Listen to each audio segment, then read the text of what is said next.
Hello, this is Cy. Welcome. I'm welcoming everyone to the Reality Based Leadership Podcast. That is now our go forward name for what used to be the No Ego Podcast and the Carvery, my podcast and Alex Storr's podcast. And we have come together. We're going to make it simple, folks, to get reality based. And you're going to see both of us. And every once in a while, on a rare occasion, we're going to bring a guest in. They're going to be highly curated, because a lot of our conversations, Alex and I like to cover topics that our followers are asking. And this is one of those occasions. So I am bringing today Stephen Shedletsky on, and we call him Shed for obvious reasons, other than none of us can pronounce his last name. We're not very culturally adept, but we call him Shed because we love him. And Shed is going to talk to us about creating a speak up culture. And I'm really excited about this because a lot of you are talking about what leaders need to do and our responsibility to create safe environments.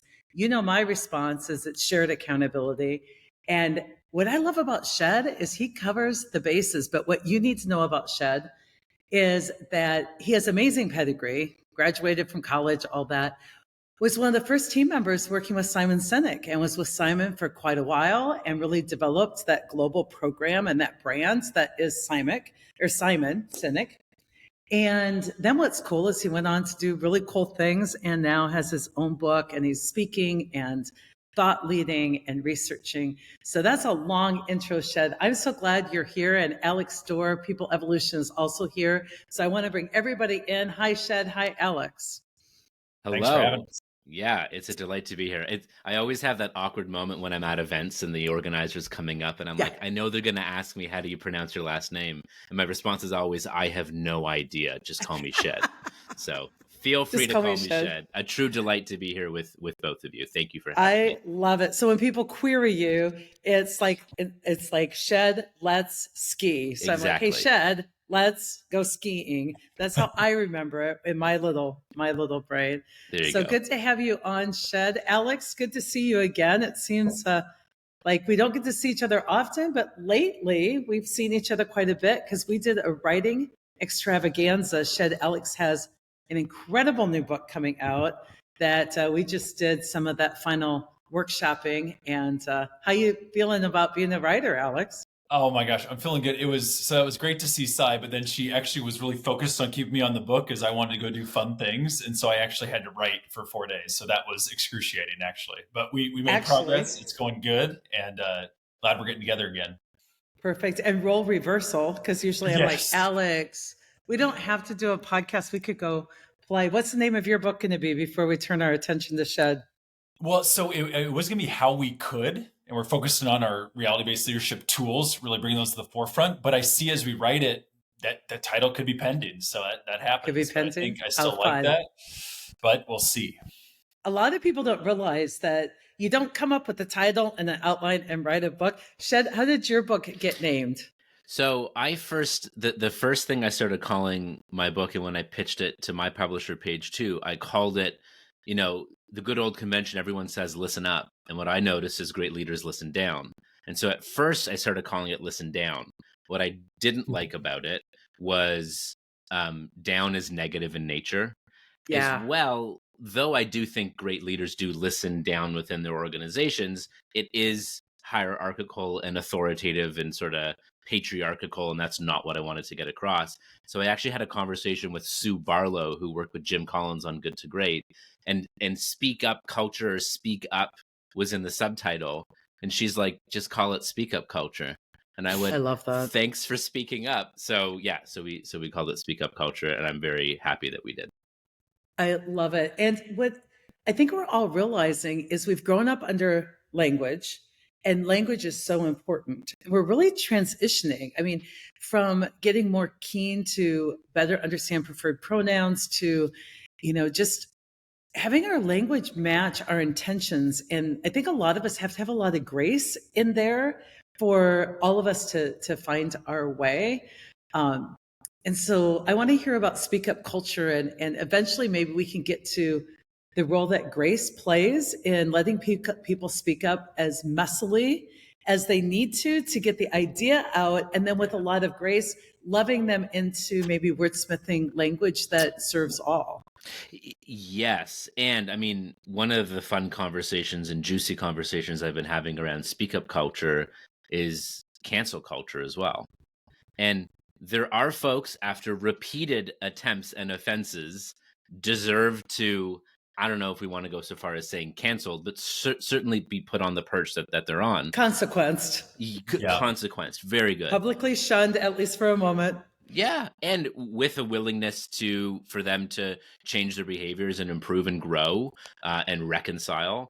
But there's a difference between making one error once, it being sound bit, and then boom, you should be wiped off the map. I think that's extreme, and I think we need to have some room for growth, for acceptance, for understanding. So, yeah, I mean, I call speak up culture a culture, not an instruction. You can't force or tell people to speak up. We must create an environment, either within our organizations or society, where people feel that it is both safe and worth it to speak up.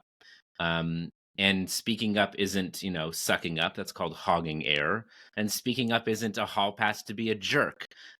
We still, there's this sweet spot in the middle where it's with emotional intelligence and situational awareness and tact and decency and respect. And if there's anything outside of it, we must look at the intent. Is the intent to serve? Fine. Then we coach on behavior and impact.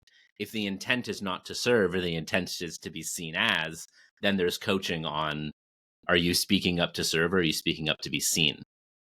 So much juiciness in there, because a lot of people say, I'm not going to speak up. I spoke up in 1968 and no one listened. And that's just ego stuff. Or people are like, with cancel culture, I'm not going to express myself because I'll get canceled. I'm like, people usually don't get canceled the first time they say something outrageous.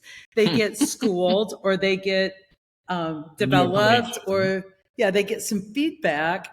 But I also think that people who want to speak up, and we'll get to that, but they have some responsibility to do that to the best of their ability, tending to the community and inviting conversation rather than killing conversation.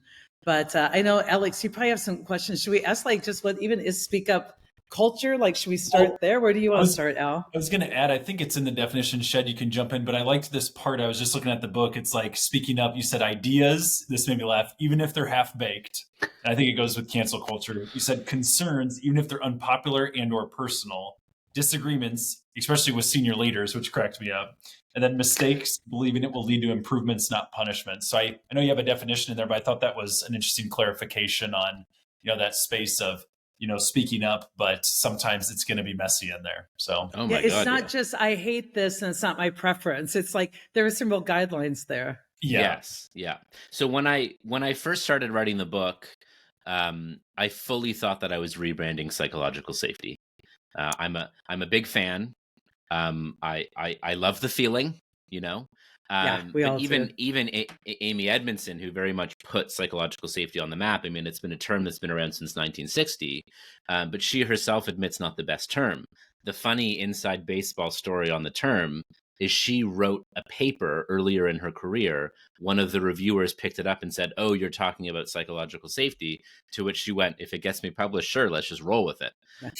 And it's not the best term. It kind of puts an academic lab coat on a very human, real experience.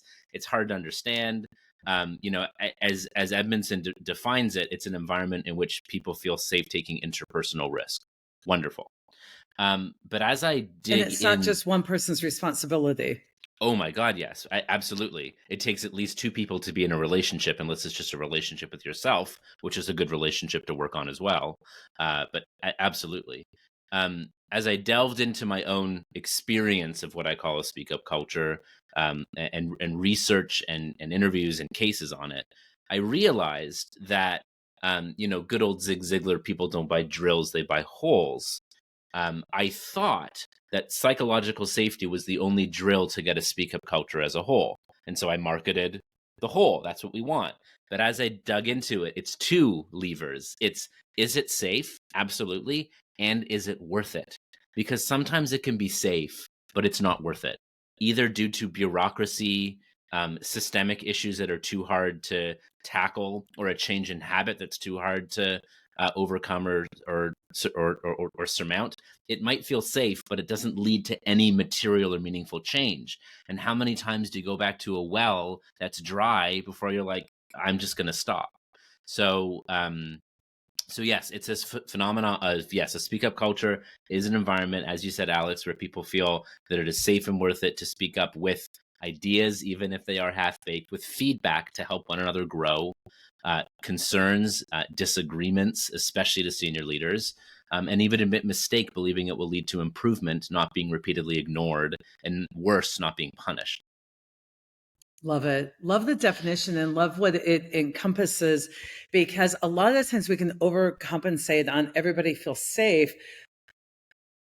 But when risks stop having impact, Yeah. even though it feels safe, there's no way we want to move forward. I remember in college we did an experiment where we had kids shooting free throws, and they were all engaged in the game, and then we hid whether or not they couldn't see whether the ball went in or not, and we just asked them to keep shooting, and they quit within minutes. They're like, this is no fun. I can't see that what I did, which tried to make a free throw, worked.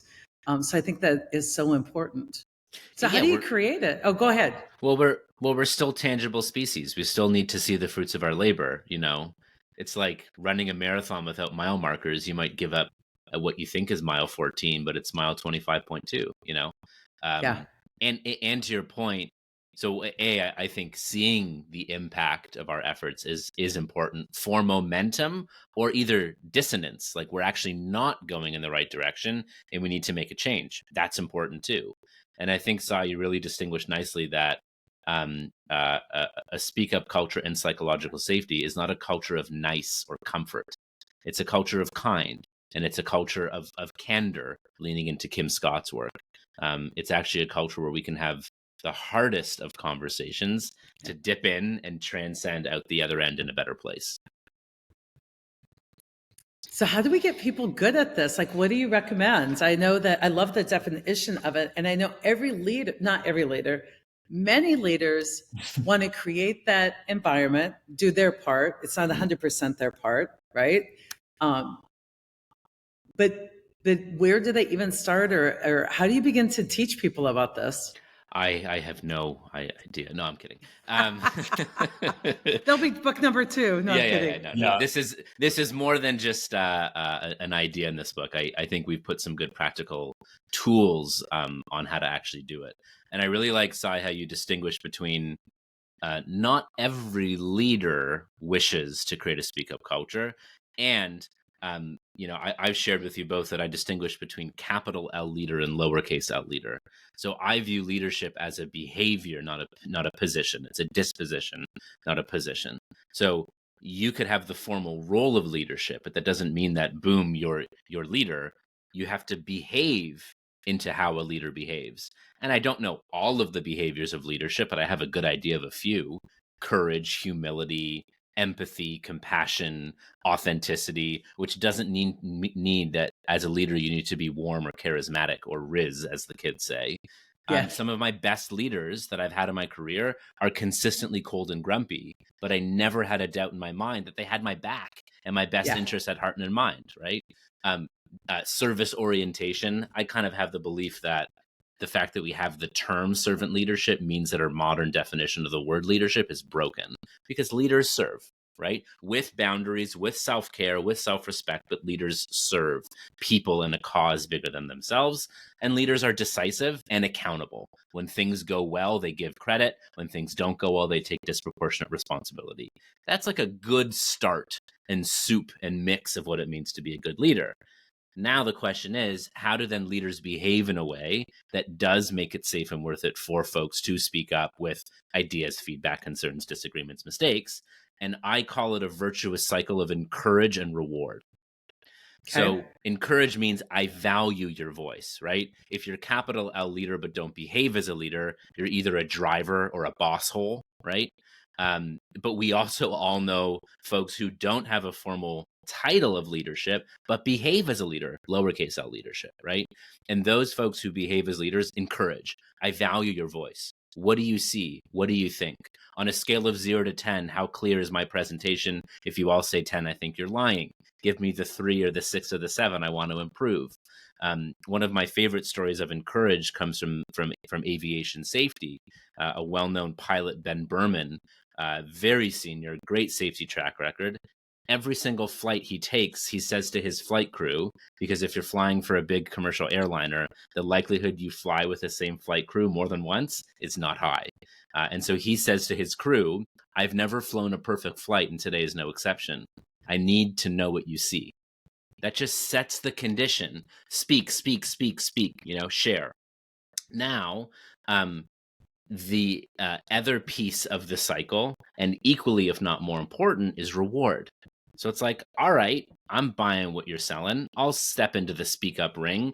I'll open up the strings, the spotlight's on me. My heart's beating. It is never without fear or risk to speak up. That is why I harp against the term fearless leader. Like, really? That's our standard? If you truly come across a leader who is fearless, run far, far away. Fear is biological and important. If someone doesn't feel fear, they're dangerous, right? I'm harping against that term fearless leader. It's leaders who feel the fear, use it as data, and then pursue accordingly, and strive to create less fear amongst their folks, but not eradicate fear. That's inhumane. That's not possible. Yeah. But that second piece is reward. Now, reward doesn't mean extrinsic bonus, pay raise, promotion, statue made in one's honor out in front of corporate headquarters. Reward means more so intrinsic. Thank you. Wow, that must have taken courage to share. I really appreciate the research and work that you did in presenting this point of view. We didn't implement your idea, but here's why. Ooh, that really hurts to hear, but I think you're onto something. Can you give me 5 minutes so I can scream into a pillow in my office? And then I can have this conversation. These are all forms of closing the loop and completing on that speak up, encourage, and reward cycle. So it's those two. And there's other tactics that we can talk about on what does good feedback look like rather than just one-liners. But at a sort of semi-high level, those are the two pillars of how to create it, encourage and reward. I love that. And so I think all of us that are big or little L's, we're influencers, we're on a team. I think it's actually some competencies and skill sets that I would call part of new leadership, modern leadership, because I think that the assumed close, this won't be perfect, and you have to have some type of concern, which we also in our RBL tools assume and want feedback. There's just no place for the ego to put that crap. It's like we want the clean stuff. But I think a lot of us are underskilled in how to reward in a conversation, up to and including, I need a timeout. I'm a little triggered. I really want to be here for what you're saying. And what we try and teach a lot of is let's validate your experience. You seem very concerned about this rollout. I won't necessarily validate yet the sense you're making of this experience, which it's obvious that leaders don't care, or it's obvious that, this was just slammed in by IT. And so how do we hold that space to say, you've put a lot on the table. I want to unpack this and let's do this in a way that's not personal and is really conscientious of the risk you took and how we could shape this into ultimate impact and continuous improvement. And I think so many people are underskilled that we get triggered and just abandon one another at the very time we need to, as Gottman in marriage counseling would say, turn towards one another. I really think this is 2024 skill set. I love it. Listeners can see why we brought you on because you're absolutely brilliant, and I love your take on stuff. Thank you. But it's like this is good. This is good. We live in a. I was going to add. Oh, go ahead, Shed. I was going to add. I'll hold my point. Yeah. Well, I like the story you said about the pilot there that would always just do a check-in and say, what's one thing you saw, and just that saying that everyone's perfect and they could stand some improvement. It's like that continuous learning, just seeking more, curious. And one of the things that Sai had taught us, but at another workshop, it finally gave me a breakthrough on being more open to that. Not that you're fearless, but you'll welcome any feedback. And I think some of it's in Byron Katie's work, but you'll get a piece of feedback. Like once I was told, possibly by my wife, that like I wasn't a very good listener. And as you get that feedback, someone Sorry, what speaks was up and that? I wasn't says that. listening. No. Yeah. Yeah, sorry, you weren't listening. So Yeah. your first thing, your ego is going to find all the ways that's not true and just be like, no, I'm a good listener. No, it was a perfect flight, or no, I did this well. You're wrong on that. But Yeah. as a leader, if you just notice the trigger, it might happen. Initially that'll be human condition, but take a step back and just, when you get time, say, what are 3 ways that could be true? And you try it on like a new pair of shoes or a glove to see if it fits. It doesn't mean you always just turn it on yourself. It might not fit if someone just missed it, but you at least take a look at it. And then from there, it usually reveals what you could have done differently. So then you're never scared to ask for that feedback. So that's kind of fearless, not in the way you're saying. Mm-hmm. So then you're at least open. So if someone does give you feedback you didn't expect, you get triggered, and then that reinforces they'll never give you feedback again. So I really like that. What are 3 ways that feedback could be true if one of them catches you off guard, especially if someone hits on a strength you thought you had? Like, I thought forever I was a pretty good listener, and then I'm being told by someone I'm not. It's like, you just hit my best strength that I had in the strengths finders, and you're saying I stink at it. So that I don't know if that helps at all, but I love that for leaders to be able to hold that openness with that question, that reflection question.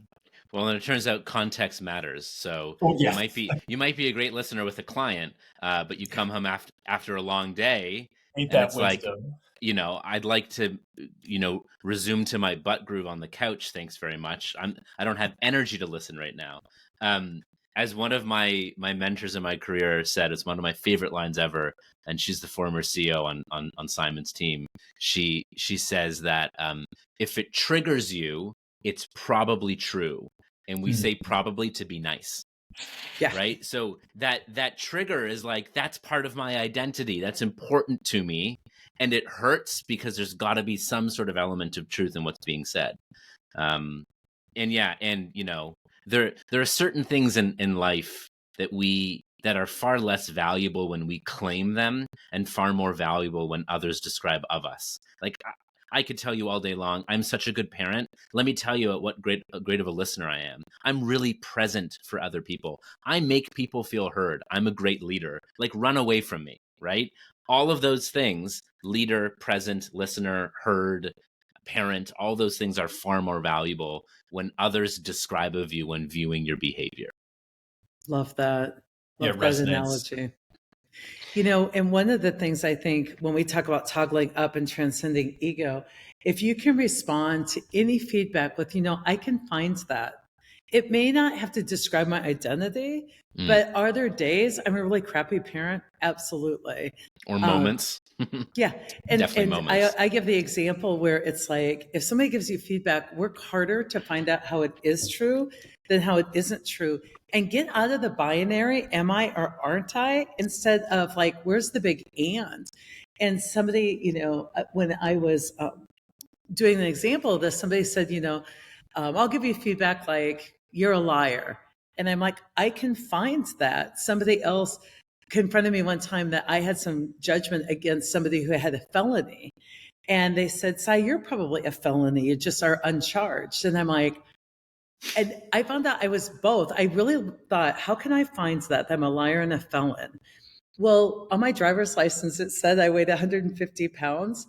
And when you present at a federal organization, your security, and if you give any misinformation, it can be a felony. So when you check in a high security place, and every day I weighed 200 pounds and said I was 150, I'm like, and once you can do that and just be like, let's open this up. We aren't judge and jury yet.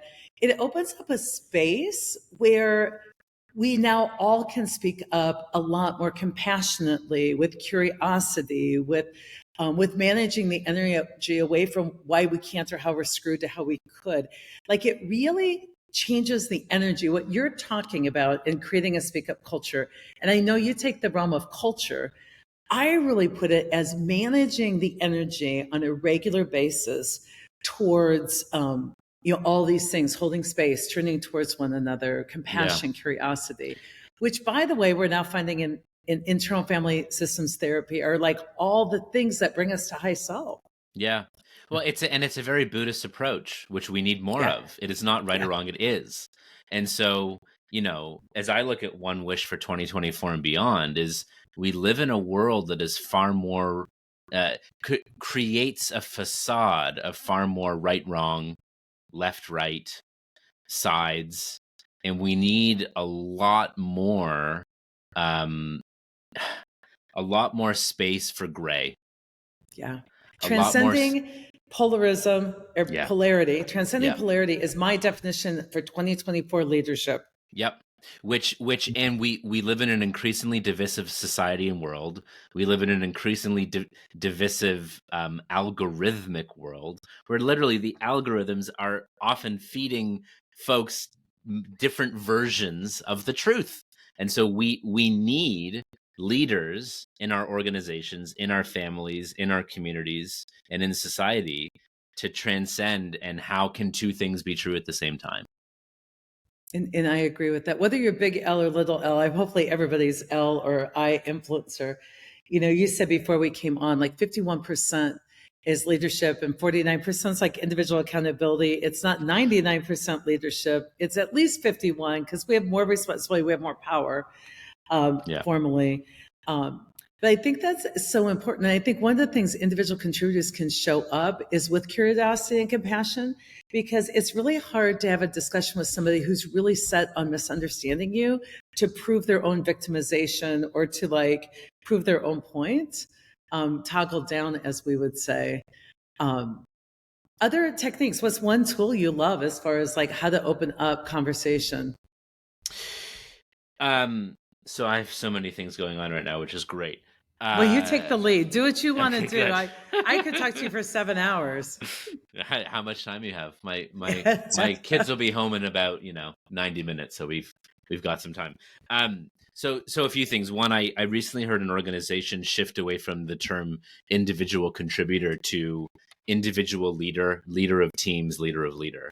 And I really like that because that's cool. Because I think sometimes we can say individual contributor and we can devalue the fact that they're still leading their lives, their career, leading in relationships with others, lowercase L leadership through behavior. So I really like that. Another thing, I've built it as a habit, especially when I co-facilitate.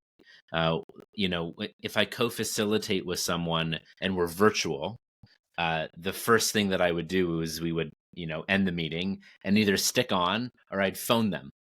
And I would ask 2 questions every single time. What went well? What can go better next time? And just every single time, what went well? What could go better next time? Right.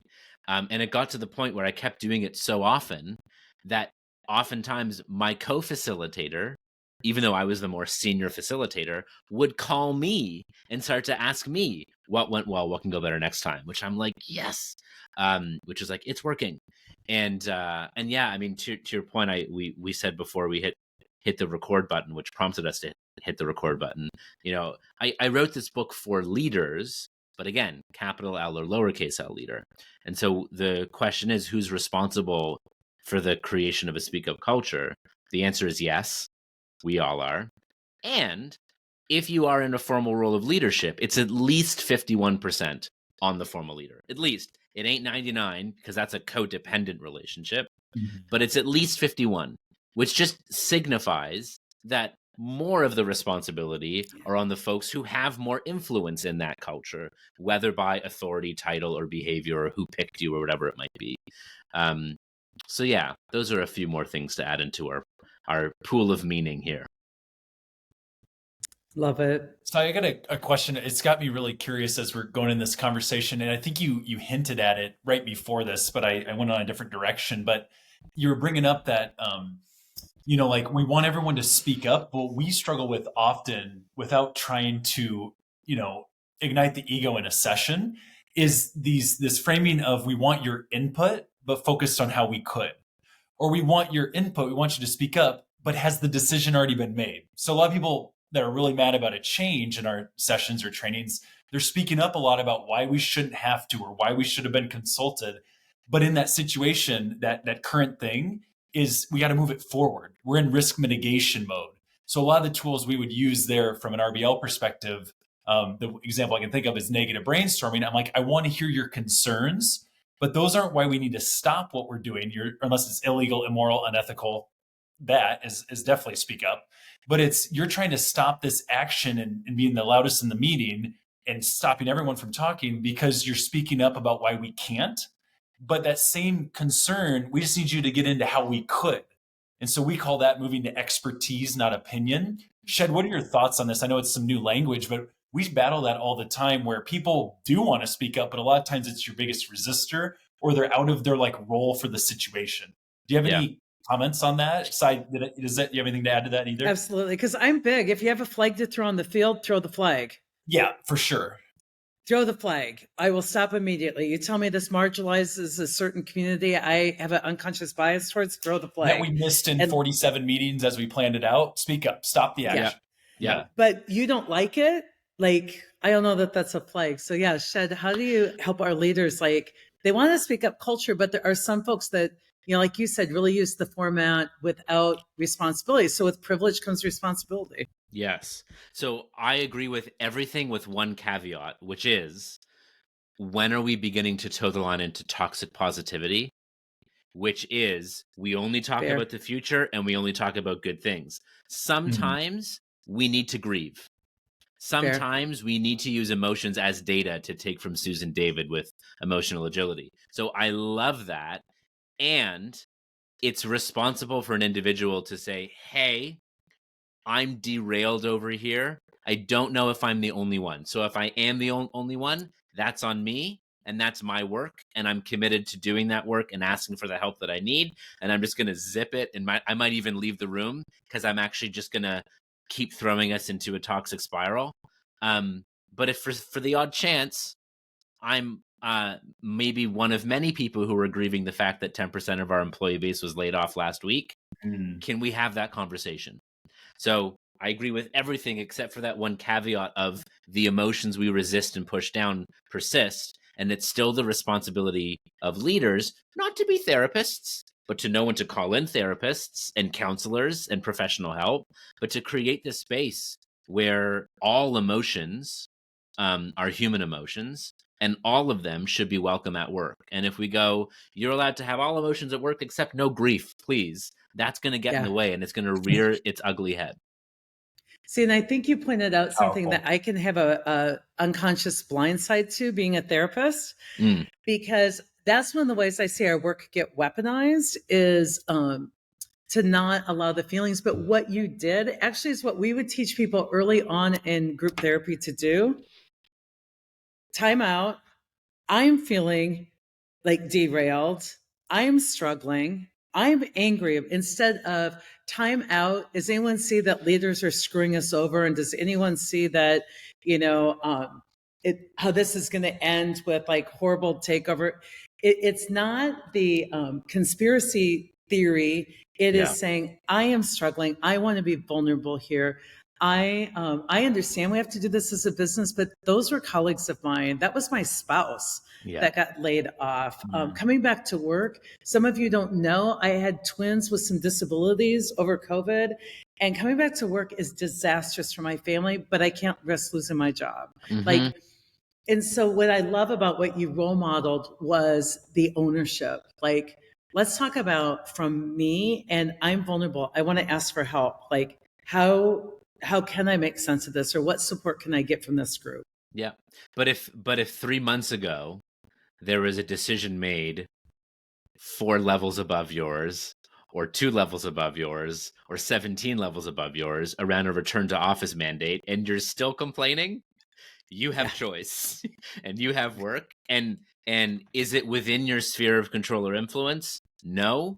Then, you know, the three of us are often up in front of a room or on a stage. I will never, ever say to someone, you should quit your job, because I have no idea what's going on in their life. But if it's a scenario where you're still lamenting over something that's months ago, that's your work to do and to figure something out. Ask for help, get help. But that's one where, you know, it's now your personal responsibility to go, this isn't working for me. I need to find a change and make it happen. And I think creating a speak up culture is, one, teaching people some of the skills that come along with sorting through their own stuff, emotional regulation, refining, processing a message so that when you do bring it up, it reflects your experience, but it doesn't trash other people's. It doesn't microaggress. It doesn't. Yeah. But You don't yuck other people's yum, as I like to say. I love that. That's the new. You've got kids because you're like into all the sayings.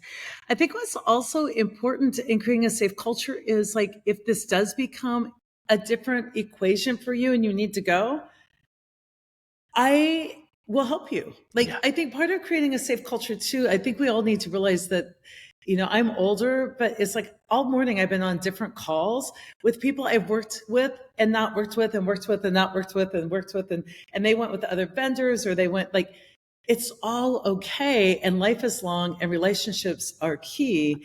And so I think, if we say a lot, if you can stay in joy, stay.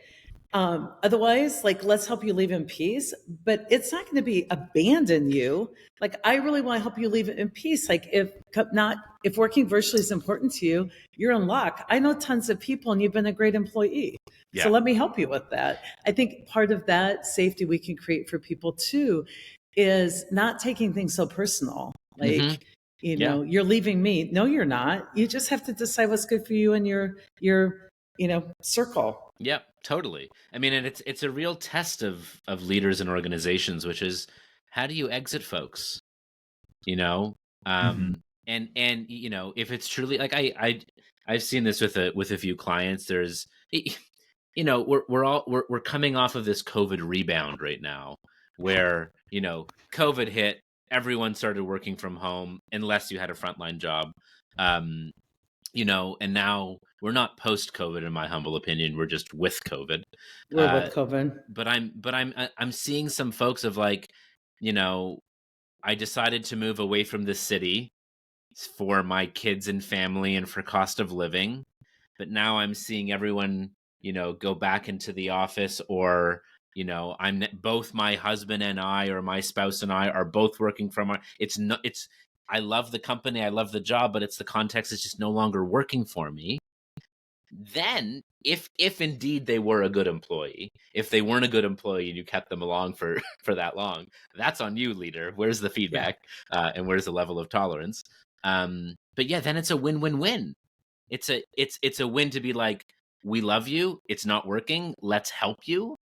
We'll do everything that we can to set you up in what could be great for you next, to whatever degree that we can. And you still breed loyalty all over the place. Yeah. And the world is small. And, I'm amazed by all the different companies I work with. I run into people again and again and again. And I run into people who have helped people go, who, have done great things in the world. It's great legacy. Yeah. There's a recent study and paper that came out that really disparaged psychological safety. And it said, too much psychological safety is bad. And they spoke about comfort and they spoke about creativity. And it was when you misdefine things, any study you write, it's like you read the first 3 lines of the executive summary and you're like, well, I don't agree with the first 3 lines, so I should just stop reading. But one of the examples they cited was, how could you feel psychologically safe after being in a conversation with a boss who provides you with critical feedback or even lays you off? And it's like, excuse me, that's the standard of leadership. The standard of leadership is to say, team member, I care about you so much. There are some behaviors and things that, from my experience, are getting in the way of your progress. I want to provide you with feedback so you can grow. That's the standard. I think the standard of leadership should be that you can, it is important for you to both have hard conversations and have those end with people going, thank you. We just did this with one of our vendors today. We gave them tough feedback and they said, thank you. Most clients don't do that. We really appreciate you taking the time. Good. Winning. Well, and I think that's what gets us again so polarized as leaders. It's like we want people to like us, or it's almost like a couple that has an argument on the way to the airport makes the leaving easier. There's another thing kind of going on. It's not cancel culture, but it's like mass abandonment. In HR, we believe that even if we have to change your employment status with our company, we can maintain your dignity, and we can understand that this is part of the human condition right now, and that changes over the lifespan, and people change, and we all make bad decisions. I'm a firm believer right now in leaders, big or small, can't take anybody where they themselves haven't gone. So if I can't forgive myself for a mistake, I can't forgive you. If I can't have self-compassion, I can't, if I can't love myself and know that I have some things I need to make amends to people for, we can't then lead that way out in the world. So there's such a big emphasis, I think, on healing your own trauma and working your own program in order to be able to do this. There's a quote from Frederick Laloux, who wrote the book Reinventing Organizations, which is the consciousness of an organization will never surpass the consciousness of its leaders. Wow. Which I love. Yeah, I love that. The other you made me think of is, oftentimes we use the analogy of it's like a family at this business, or it's like a family here at this organization. And unless it's legitimately a family business, it shouldn't be, Talk more about that, because I'm with the client right now and they're like, we're Minnesota nice. We're like family here. And I'm like, it seems like a dysfunctional family. Yes, because, it's harder to lay off a child. You can do it, but it's really hard to do. And so there's a couple tensions here. One tension is, I think a great organization is a great team or a great community. The way I would define a team is a group of people who work together toward accomplishing common goals. Community is a group of people who agree to grow together. That's what I think the standard should be. However, when talking about what effective leadership looks like, I think there's no better analogy, or at least skill set, as it means to what it means to be a really good parent. Which means, what does it mean to be a really good parent? Love and limits. You don't wrap your child in bubble wrap. You let them scrape their knee. You let them have some social tension. It's bullet holes above the waterline, not below the waterline, which is a David Marquet idea. So while leadership isn't parenting, the being an effective parent in helping someone grow and reach their potential, or I don't believe that we wake up, or we're born with a bucket that says potential and then we reach it and we're stopped. It's infinite potential. But that's the work of leadership. And one of the chapter epigraphs is from Bob Chapman, in which he says, everything he learned about parenting is leadership, and everything he learned about leadership is wrong. Is wrong.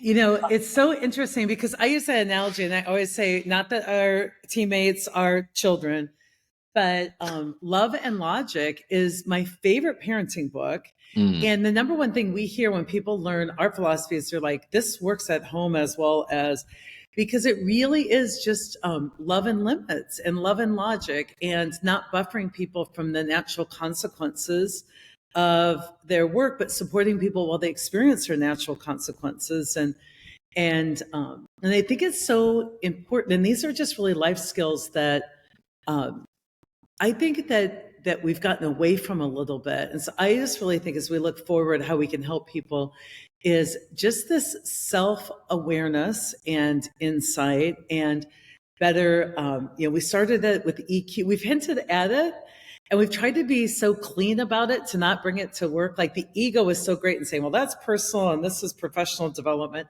We got to quit separating those. We got to quit saying things like, well, new teammates today should come with some of these skills their parents failed. It's like, we just got to stop with all of that, begin for where we are, and build good relationships, and know that our role is a lot of love and support, loving people up, and then calling people up and giving them, realistic views, at least from our point. And then I like to say, but don't take my word for it. Go out and explore this with other people who experienced you at that same meeting, and ask for some feed forward rather than feedback, as Marshall, talks about. And keeping things conversational, not confrontational. Go ahead, Al. You had me thinking about, it's a random, back to what you guys were talking about with we're a family business and why this might be different. And also, yeah, Sai, you said the Minnesota example, and Sai and I are both from Iowa in the States here, Shed, and they're known to be really nice. And I remember you did a run, Sai, I think you were in California, Iowa, you touched in Canada, and then you were in London. And all 4 of those sessions, someone goes, Sai, this would be good stuff, reality-based leadership and speaking up and using these tools. But have you heard of like California nice? And then the next one was Iowa nice, and then Canada nice. And you're like, wait, are you guys talking about passive aggressiveness? Or, it was like kind of funny, the joke you said. And it was so true to me, because I've heard that in about every state I've been in, if they don't want to use the tools or like lead. So it just had me laugh, and I thought I'd add that if that's helpful. But it kind of goes with what Shed says. It's like you love people up, but you still got to call people up to greatness. Even if it's a family business, it's going to get rough if you never have a call to greatness when like business is involved. So I think if it's an extra constraint in there, it's a dynamic, but it's definitely all this stuff applies. I like to say in our cultures, we get the behavior we reward, and we get the behavior that we tolerate. I saw that in the book. I love that. Yeah. I tried writing and enable. I think it tolerates good, but I also think there's also the behavior we enable. Yeah. Because a lot of people are like, I'm intolerant of this and I'm not rewarding this. I'm like, you're enabling it. That's good. Yeah. I think I tried to write that sentence, Alex, like 7 times in the book, and we got it down to 3 or 4. The other thing, so one of the things that I hear from folks is, trust takes time to build. And I'm like, it doesn't need to, Doesn't need to. And there's, one thing that walks in the room before we do is our reputation, right?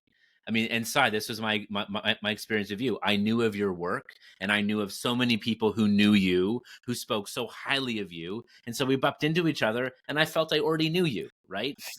Seriously, we met and we went deep into conversation in a very loud environment. Quick. And I'm like, we're besties. Yeah. Yeah. So that's one. And like, ever get a random LinkedIn connection and you're like, oh, we have 37 mutual friends. And what do? You click on the mutual friends and you're like, jerk, jerk, jerk, jerk, jerk. No, thanks, X, right? Or I love these people. I share values with these people.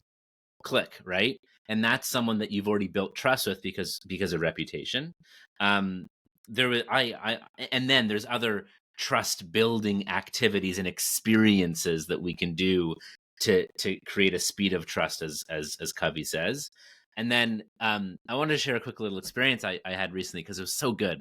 I was introduced to someone where the person that introduced us, we both love. So we immediately hit it off. This person has a lot of experience in media. I tried to pitch something. I sent something to them, and he wrote back to me and he said, Shed, let's pretend we've been best friends for 15 years, was the opening line of his email. And he said, with that pretense, here's the feedback that I would give you. And I was like, oh my God, what a gift. Like, he could have ghosted me. He could have said, it's okay. But he's like, let's pretend we're besties and we've known each other for forever. I'm going to give you feedback based on that level of relationship, which I was like, thank you. It was a breath of fresh air. It was brilliant. And it like quickly got us into depth, because I knew it was coming from a place of love, care, and service. It wasn't to knock me down. It was to build me up. And what's cool about that is I've even had companies that taught me, and I've taught others, start an email out in the spirit of continuous improvement, or one of the company values, in the spirit of a call to greatness. And when we used to do ropes courses, everybody would have a caliper as kind of one of their takeaways. And people would come in to have a hard conversation, and they would put the caliper on the desk. And that just said everything, like, I am here in peace, and I'm nervous to have this conversation. I appreciate that. I also think we're animals. And if you've done your inner work, for me, that's meditated and done some intentionality and walk into a room, animals read energy. The cat knows which lap to crawl up on, and it's not mine when I walk into a room. And I think too, managing our own, just way we move into the world, and also gives people that entry. And also they just need to see us handle something once, where we are open and honest. And we're like, oh my gosh, you've given me a lot to think about. Can we take this outside this meeting? I really need to understand more about that. when they see that kind of unflappable openness, that spreads far and wide. Yeah, totally. Which is also, there's a ripple of encourage and reward. Because if, let's say, Alex, I report into you, I go into your office and have, or Zoom room or whatever it is, and have a hard conversation, and it goes well, guess what? That spreads. That spreads really quickly. Yeah. And similarly, if it doesn't go well. And a speak up culture doesn't mean, that anyone can just knock on your door, pick up the phone, or say, I have feedback, you're going to listen now. It's, I have something hard that I want to discuss. Is now a good time? Yeah. I think oftentimes we behave as if we're automatic transmissions, but really we're manual. It's not just park, drive, and reverse. It's when you're driving, there's 5 gears. So we can flex our approach and check in and ensure that now's a good time for the conversation. And I love, Sai, what you mentioned with talismans, language matters, shared language matters, symbols matter. So my favorite formula for feedback is FBI, right? Feeling, behavior, impact. Okay. Give us an example. So, and it works both for positive feedback as well as constructive. Because I like to say one-liners are fine for jokes, not really so good for feedback. So I could say, great job. Hey, you two, great job today. And you're like, okay, don't know what we did to deserve that or how we could ever repeat it or if he's being sincere. Or I could go, FBI, I feel so bought in and engaged by the research you put into this conversation, by your presence and excitement and us building upon each other. And the impact is, whatever you want to do, most likely I'm 2 thumbs up. Let's keep going, right? That's way better than great job today, Yeah. Similarly, and I'm making this up, I could say you're lazy, triggered, done. Or I could say I feel really let down, and if I'm honest, frustrated when you showed up late to 3 client meetings last week. And the impact is, I'm not sure we can trust you with what's on your plate right now. Like, what's going on? How are you? And I think for capital L leaders, you must realize that your feedback is not fact, though it should be based upon factual events. It's opinion. And the purpose of feedback is to start dialogue. The purpose of feedback is to create growth. And so it's why I love, at the end of that constructive FBI, is open-ended question. Yeah. Because I do not think that the vast majority of us wake up in the morning and go, I'm going to let down my boss and colleagues today, right? Very few people say that and mean it. So I think when we show up, I'll take from Dr. Becky Kennedy this most generous interpretation is, how can we say, what's going on for you? What do you need? This isn't like you, It begins dialogue to be, oh, I have too much on my plate. I'm doing too much execution work and I'm a strategic thinker, or vice versa. I'm caring for a sick pet or parent or family member, whatever it might be. And I love that. And I am so bought into FBI, our feedback frame. It's like we just come from the same schools. It's like in my first book, it was all about like, here's what I appreciate about you, so that I remind that you're bigger than the one event I'm talking to you about. Like, yes. I come in peace. And then here's what's not working yet. Or, it's like, there's hope. And then the third one's like, help me understand, like, what's up. And I would add one to your FBI.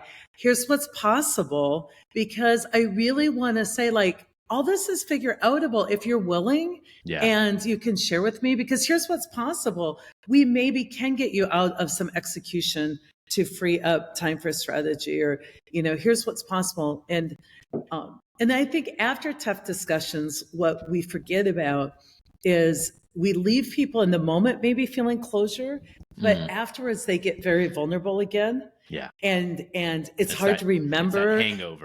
It's that hangover. And so I really think about proximity. Like, if we've had an intimate discussion, I have to be so intentional to turn back towards you 3 times. Yeah. So, because any absence, like if Alex and I have, and we've gone through some tough conversations in the last couple of years, not about each other as much as about some things we're trying to do. And I myself, Cy Wakeman writes books on this, was just like, forget it. I'm out. I'm like moving to Argentina. I don't need anybody. That's my trauma response, like fierce independence. And I just get a text where it's like, you need to jump back on the phone with me, or, we want to talk to you tonight. And it just called my ego out. But we have to, we have to show up in people's lives to tell them, I haven't abandoned you and I'm not out, and I hope you aren't either. I think that's so important. I think there are some really good practices we can have with feedback and precursors and things that we can only say if we truly mean it. But things like, I don't feel I'm right. This is my opinion. I want to hear yours as well. I want to hear your experience. Don't take my word for it. Try it out for yourself. Yes. As well, this is not the only time that we can speak on this. Let's revisit, circling back. How are you feeling about our conversation from last week? Anything more you want to, that's happened since then, door is always open in this conversation. And I'm going to keep reminding you and opening that door. Because to just say my door is always open is passive leadership. You got to go open it and say, come on in, folks, right? Exactly. It's just like when somebody passes, you go, call me if you need anything, to the grieving family. No, show up with mashed potatoes and toilet paper, because they're going to feed a bunch of people. And there's a lot of people in their house, like going to the bathroom. And I think that's so important too. Like, even as we give feedback, that we create space to stay together. So I might say, I've given you something that maybe wasn't on your radar. So I don't expect anything right now. I would love you to spend some time with it. And then let's get back together. And then my question when we get back together is, what sense have you made of what I've shared? And have them start that, like, any insight, any course correction, anything you want to add that may help my understanding of what's going on, anything you didn't feel comfortable sharing. Yeah. And it could it could be venom and anger to start, and that's okay. It's part of the process. It's part of the process. I can be here for your experience. I may not ultimately validate your experience, because I don't want to leave you making sense of your world in a way that's going to continue to hurt you. If I can help. Yeah. I'm curious for both of your views on this, because sometimes what I've shared when giving feedback with folks, especially I'm thinking of someone on my team and someone who I see that they're behaving in a way that's getting in their way of growing. And sometimes I've even used this term of like, here's what I'm afraid of. Like, what I'm afraid of is if we continue behaving this way, we're going to hit a ceiling and you're not going to grow in to the role that you can really have here. What I think is possible is. So I'm curious what you feel around that, what I'm afraid of question, or that statement. So I like that, actually. It reminds me of, I think one thing we say at RBL is like, let's play that out. So maybe it's in there, but so if we played this out, like, and have them see if they could walk out the steps that's looking how does like. this end? Like, you keep acting the exact same way. Let's just play that out. And sometimes because like I was bringing this up, I had a note here I was going to bring up about like speak up, and this is going to sound not correct, but again, messy idea. So we'll work through it. What are we podcasting for? But it's like, I feel like leaders speak up at times for the truth though. And I'm not trying to get into that, talk about truth, but like the reality. Because so many of our tools, there's one I'm thinking called, we do thinking inside the box, where people will say, here's our goal, safe environment. But you don't understand, it's not possible today because we're down 2 people. We don't have the equipment we need. We've, had these 3 changes. This happened in that room. So they want to use like that situation as why we can't. And so as a leader, you draw up the situation so we can get everybody looking at the same reality and like speaking up for the truth, which is reality. I'm not speaking the truth. I'm drawing it for us all to see. Now I want your ideas to speak up on how we could, given this unpreferred reality. Yeah. So I see, like, in the same situation where you're like, let's play that out. You're trying to reveal the truth for them without you saying it, where I'm afraid this will happen. So I'm telling you what I see is going to happen. What are your thoughts on that, Shed? Does that make sense? I've tried to combine 2 tools there, but I see that as being a way that might be able to bypass that ego, still get to where you're going, express that fear you do have, but they're able to discover it. Yeah, I mean, the truth of most truths is their perception and not in fact true. So, yeah. But I think there's something around, hey, we're going to make a decision or we're going to have a conversation, and it's important for us to lay out the assumptions and the context and ensure that we're seeing things in the same way. And if we're not, we got to stop and unpack and get to a place where we don't have to necessarily agree on everything, but we have to agree on an interpretation of something. I think there's two different truths you're talking about. One is if I'm giving you feedback, that's totally my opinion of you, and that experience is through my filters and my biases and all of that.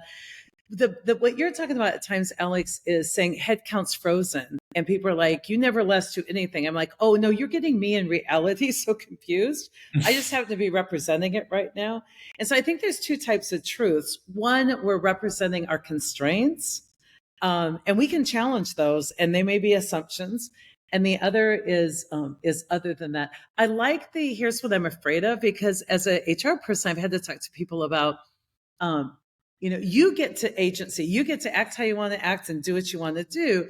It's not without consequence. And what I'm telling you is in this context, in this environment, that could become a career staller or stopper. So what are your career goals? Because I've had to talk with a lot of physicians who they're like, I'm just going to be me. I'm like, totally, you can do that. And let's talk about, being you given this environment. And, what's your career goal?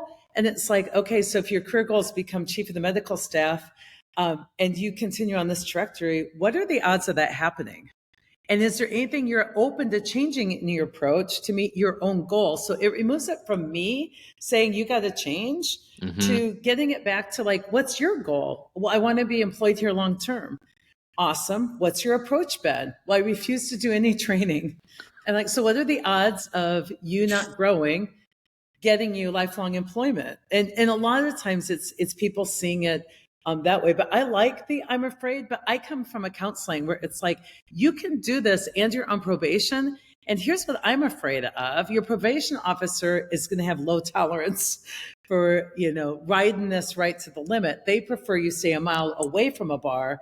You're saying that, you can hang outside the bar. How high risk is that decision, and how tolerant are you of that risk? And I think what we need to remember in any feedback is putting the agency back on the person. They get free choice. They get to do whatever they need to do. I'm here at times just to not protect them from the consequence. Like in my family one time, when my kids were in junior high and they started talking back to me a lot, and it was talking back like, take the garbage out, please. And it was like, well, in 5 minutes, blah, blah, blah. I'm like, it's time to take the garbage out. I would charge them like $1. So one time, one of my sons had a girlfriend over, and new girlfriend who was in junior high. And I said something that was embarrassing to him. And he came in and he put a 20 on the table and he goes, I want to prepay for this conversation. That's amazing. And what was so cool about that is like, he had the consequence. And it wasn't really talking back. I would have listened to him, I hope. But to him, he's like, I will abide with the consequences and I'm going to tell you. And I think a lot of times people want to speak up with no risk. I can't make it that safe for you, or speak up with no consequence. But as adults, I want people to have agency. Like I've had people who they're like, you encouraged me to speak up.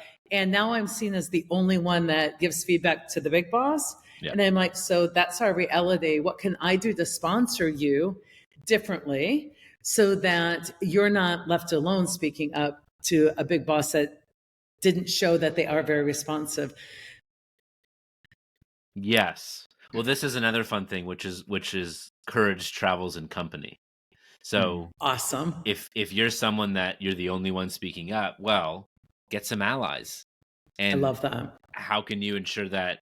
I just heard this. I gave a talk last week and someone came up to me after and said, I run an employee resource group on DEI and I report up the findings from that group to the senior executive and nothing happens. And I'm like, bring some folks with you so that you're not the only voice. Like show them that it's not just you. Bring some folks along because courage travels in company. So I think that's one. And the other thing that came to mind around, speak up isn't immunity. Yeah. And there's a cost of being authentic. Authentic is saying and doing what you actually believe. And if your beliefs are at odds with others, or if your beliefs are at the detriment of knocking others down, there's a repercussion for that. So this is where, for anyone to say, move your bias aside, it's like, well, no, like it's not possible to have no judgment or no bias. The work is in realizing and building awareness to your judgment or bias, and then examining it and going, oh, does my bias here actually correlate with my values, or is there dissonance here? And if there's dissonance, then that's time for me to grow or broaden my perspective or take something on, because there's a gap between my bias and who I think I want to be. Perfect. I also think, like, in a speak up culture, there's things we can do for one another. Like, sometimes somebody comes to you to vent when it would be more beneficial if they spoke up, like in the right environment. And I think that's a time that we can lend credibility to other people's reputations. So, like, Shed, if you came to me and you're like, Alex did it again, I can lend credibility and say, you know what? Let me stop you there. I just want to give a commercial for Alex. I know at times he's seems reactive, but every time I've gone to him and said, time out, let's begin a conversation, he has stepped up, and I'm really glad to sponsor you in that. So that, speaking up culture also gets out of these drama triangles where people don't have to be the villain or the victim or the fixer.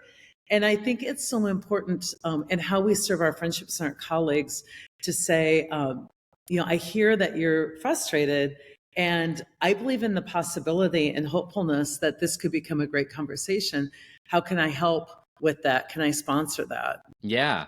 And there can be space for a little bit of venting, but then it needs to shift into coaching. And how can you say, if there was one thing you would want to say to Alex, what would it be? And it's like, one second, I'm just going to write this down. Great. Will you say it? And how can I help I you? love that. Oh my God, I love that. We talk a lot about like impact it or let it go. So I love that's kind of your version of it. It's really cool. It's like, let's write that down, commitment. Will you say it? But we can't get through this without mentioning Michael's book, like the coaching habit and the advice monster and Michael Bunge's or the advice trap. And because that's just classic, would correlate with his stuff. But I find it so often when I'm speaking with friends or with colleagues or in a coaching conversation, and I'm just like, dream with me a little bit. Like, you're having the conversation with the person. What's the thing you would want to say to them? And then they say the perfect thing. And I'm like, you should lead with that. That's the thing you should say. Dream with me a minute. Yeah. And I write it down for them because they're often speaking from that limbic brain where they can't repeat it. So I'll write it down. Exactly. Like, here's what you said. You're like, wow, that's good. I'm like, yeah, I know you said it. Now, I love that. How can we help you make this conversation happen? Of which side of your words, I can sponsor it, or I can mediate it, or we can get a mediator or something, because I make up a story that it's going to go really well, as long as you actually believe that. I love it. I love it. Well, I would love this conversation to continue. I think that by now listeners are like, holy crap. Now we know why we interrupted our normal programming to bring Shed on. We need to start wrapping up. Like, what else do you want people to know? And the name of the book, like, everybody needs to read this book, needs to do book clubs on this book. I have so many clients where I am like, I know this is what they want, and they have a culture that's a little too quiet, and they want to know how to get this done. So I know you come in and speak and work with people, but if they need to query the book on their favorite book reseller, what is the official title? Yes, the official title is Speak Up Culture. When leaders truly listen, people step up. And I was very passionate about that word truly, because listening can be weaponized. It's listening with compassion and empathy. So that's the book. More at speakupculture.com is more about the book, and Shed Inspires is our company website as well. Fantastic. Yeah. And the last thing that I haven't said yet, I mean, there's two things. One is, as a leader, capital L or lowercase l, your whisper is a shout and your tiptoes are stomps. Everyone is listening. Everyone is watching. And the other is, I fully admit, Cy and Alex, that I wrote a philosophy book disguised as a business book. Like, this is the change that I wish to see in the world. And so if there's one line from the book that I would consider getting tattooed to my body, it is, when the human in me sees the human in you, we make progress. And we need to see the humanity Beautiful. in one another if we want to make progress in our world, at work and beyond. I love that. And I love that you point out that your book is a philosophy book described as business books, because a lot of people ask me, what other business books do I read? And my answer usually is, I read poetry and philosophy, but they help me in business. Yes. I feel like I've never thought of that way. I feel like the work we do is philosophy disguised as business. We need to get rid of the separation. What the world needs now, the only thing that allows for us to do some of the things we're doing to one another is that we've dehumanized each other. And, some people, like, it feels like their dogs are more human to them than their neighbors. And, and dogs are great, and they probably are higher than humans. I've heard from some dog owners. Yeah. But I love the mission you're on. And Shed, we need to do more of this. We noticed that we represent Mexico, Canada, and the US.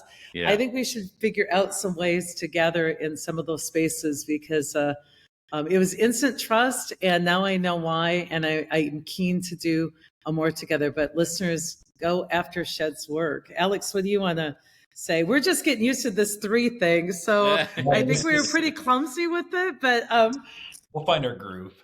We'll find our groove. I just loved it. I loved that last quote. I think as I was going through the book, Shed, I thought you grabbed some really powerful quotes, and obviously your own stuff you added. It was really a joy. So thanks for all your help with helping me find my book publisher. We didn't mention that, but Shed's not like just out there trying to push a book here. He's really a connector and just a great guy. So I appreciate that. Just wanted to say thank you.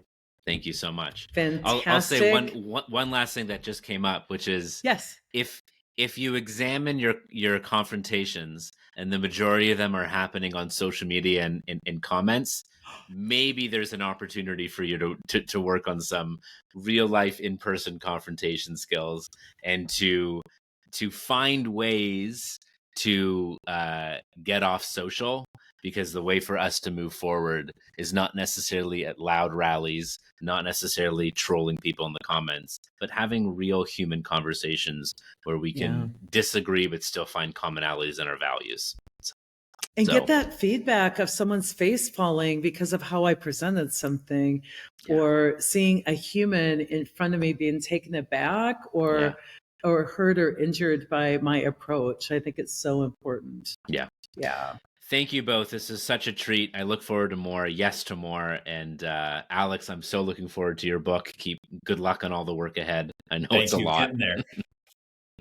Amazing. Perfect. Thanks all. Thank you. Everybody be well. Yes. Take care.